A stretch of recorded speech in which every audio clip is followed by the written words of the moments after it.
اعوذ باللہ من الشیطان الرجیم بسم اللہ الرحمن الرحیم۔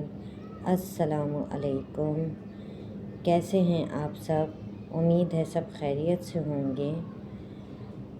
آج میں اپنے چینل پہ لیکٹنگ مدرز کے لیے ایک بہت ہی اہم اور معلوماتی ٹپ لے کر حاضر ہوئی ہوں، جو مائیں اپنے بچوں کو دودھ پلاتی ہیں اور وہ چاہتی ہیں کہ ان کے بچوں کا سینہ نہ بھرے، ان کو نزلہ زکام نہ ہو نومولود بچے کو، تو اس میں آپ یہ ٹرک اور ٹپ استعمال کر کے مجھے دعاؤں میں یاد کریں اور اچھے اچھے کمنٹ کریں۔ آپ کو کرنا کیا ہے کہ جب بھی آپ بچے کو فیڈ کروانے بیٹھیں تو وضو کر لیں۔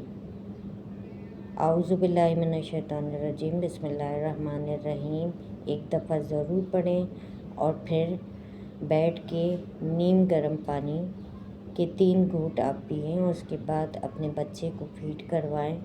بچے کو نزلہ زکام کی شکایت نہیں ہوگی اور نہ ہی اس کا سینہ خڑخڑ کرے گا۔ شکریہ۔